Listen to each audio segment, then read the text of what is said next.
Okay, this is going to be the first beginning of my videos.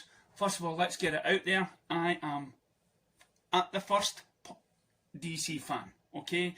That is me to a core. DC Comics fans. Whatever propels them to the world out there, I'm for it, okay?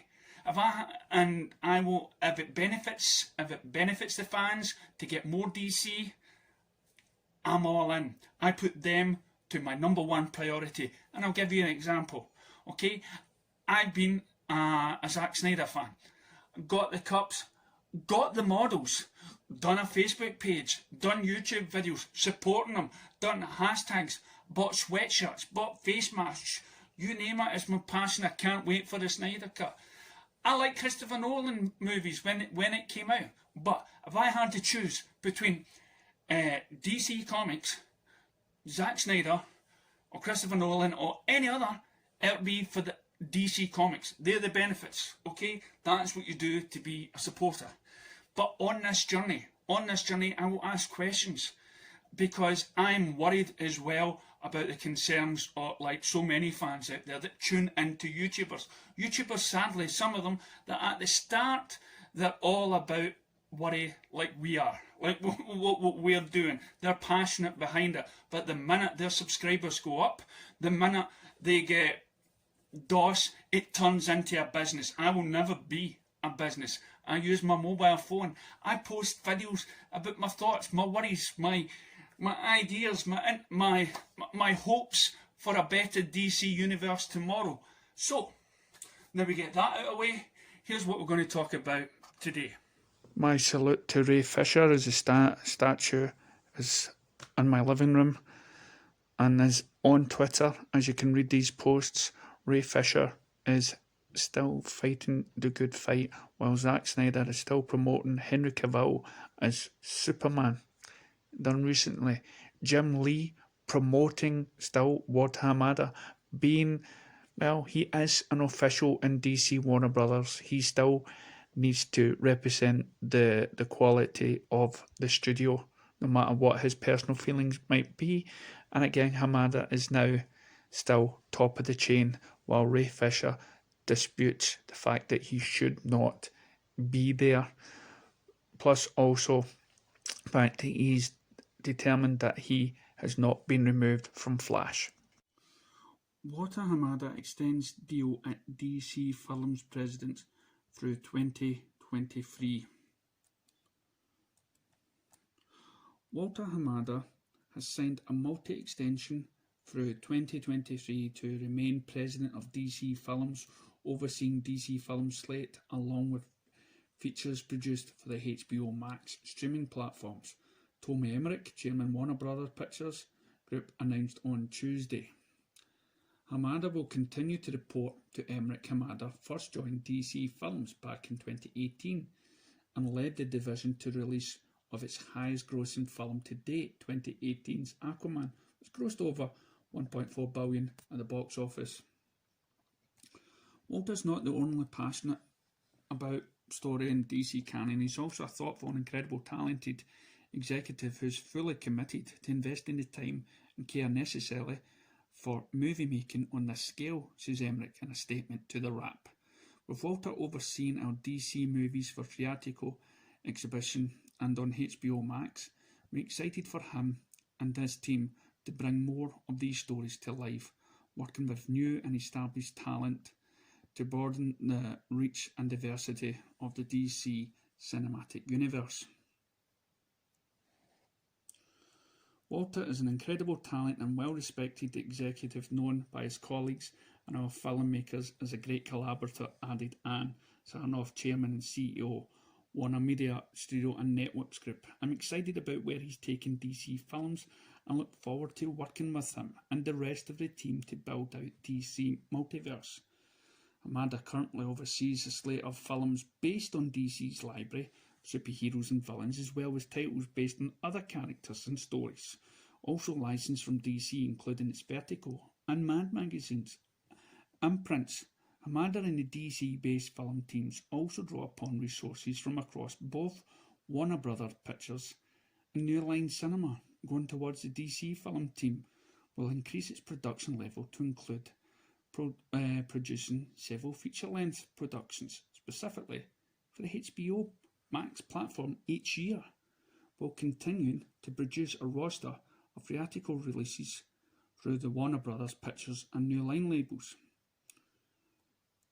In 2019, Mann saw production in New Line Shazam and Warner Brothers Pictures Academy award-winning blockbuster Joker, which earned almost $1.1 billion at the global box office in February 2020. DC-based film release Birds of Prey currently has Wonder Woman 84 on HBO Max. The slate of upcoming DC films include The Suicide Squad in theatres worldwide and on HBO Max in the US summer, 22 and beyond, The Batman, Aquaman 2, The Flash, and Black Adam, Shazam, Fury of the Gods, Batgirl, Static Shock are recently announced the third instalment of the Wonder Woman franchise. Before coming to New Line, Hamada served as producer and manager with HT Entertainment, yada yada yada.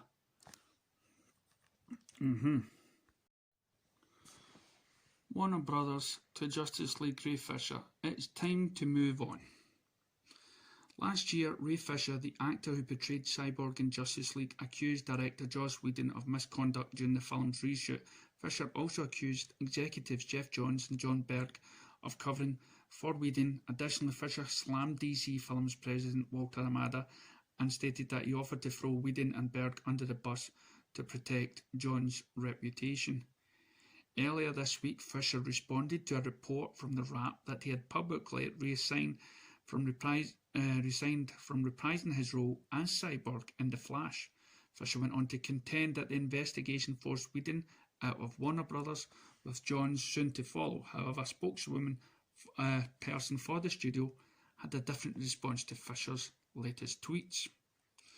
The investigation was conducted by an outside law firm and led a former federal judge, said a Warner Brothers spokesperson in a statement to The Wrap.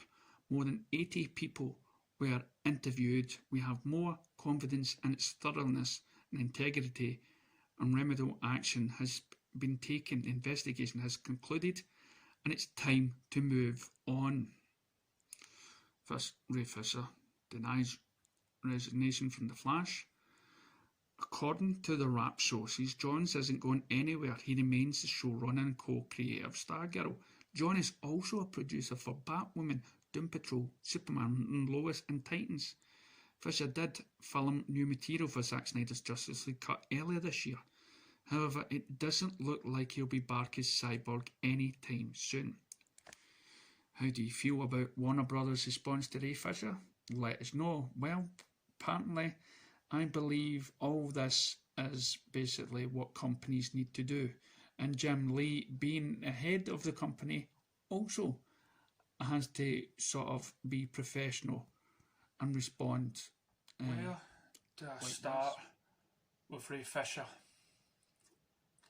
I've made videos before, and I've supported him before. I've hashtagged Stand By Ray Fisher.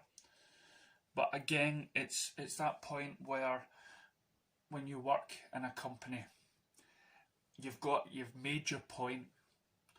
Everybody knows your point, and you then have to decide. You know, is it enough to lose everything, lose your opportunities, to leave a bad taste in the company's mouth? Whether if you were ever to lose your job in the future, they won't give you a good write-up. Now, I'm not talking about Ray Fisher. We know he'll gladly walk and get another job elsewhere. He seems to be not bothered, and he's appreciative of the fans giving him that support. But the thing that always things me is because I've always wanted what's great for DC. I want him to continue as Cyborg. I want him to be in Justice League 2 and 3. And the way he's going about it, he's not going to be able to. Now, we know, and I've made a video before about Walter Hamada and stuff and HBO Max, that he could work with Zack as long as it's not under his control or his what matters sort of land, so to speak. So there is a possibility he could do that. But he's burning for me too many bridges. He's got the support from his fans, yes. Gal Gadot is basically leaving it up to his. She said she dealt with it. Jason Momoa, again, surprisingly quiet because it's letting the courtroom go. Of course, he's making his money. He's made Aquaman 2. We've had a lockdown, so we're not too sure. Ben Affleck, of course, he has stated his opinion, and look what it did to Ben. But he's been in the business longer enough to know and how to handle it. Ray Fisher is an upcoming great actor, and he has fought this sort of fight before. But sometimes you have to wonder, yes, you've fought that fight before, and yes, you are taking the moral high ground, and yes, you're right to stand up for yourself. But that job that you were fighting for, that position you were fighting for, is a different kettle of fish when it comes to the movie industry. When you have billions of fans, DC fans, that want the Snyderverse to continue, that want the Snyderverse to have its Cyborg, to have its Ray Fisher, right?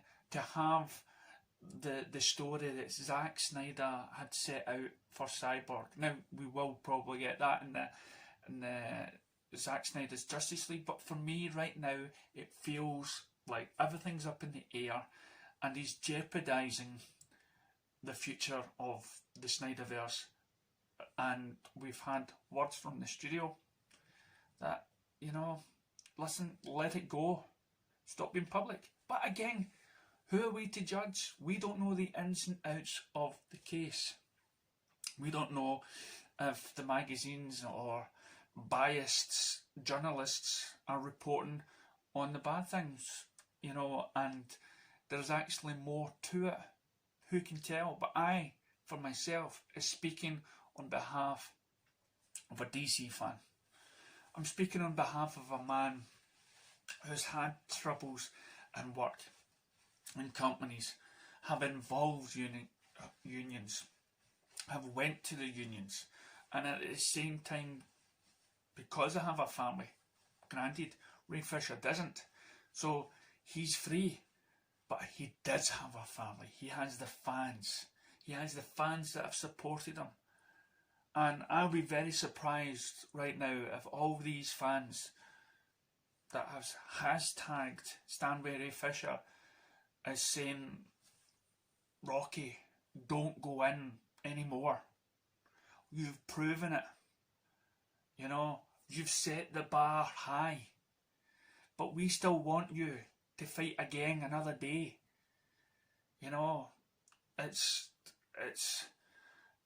It's a complicated issue. And as I say, it's always, for me, if it can continue, he's losing my interest in him. That I felt that way one time with Zack Snyder when he kept on giving us hints, and there was still no sign of a Snyder cut.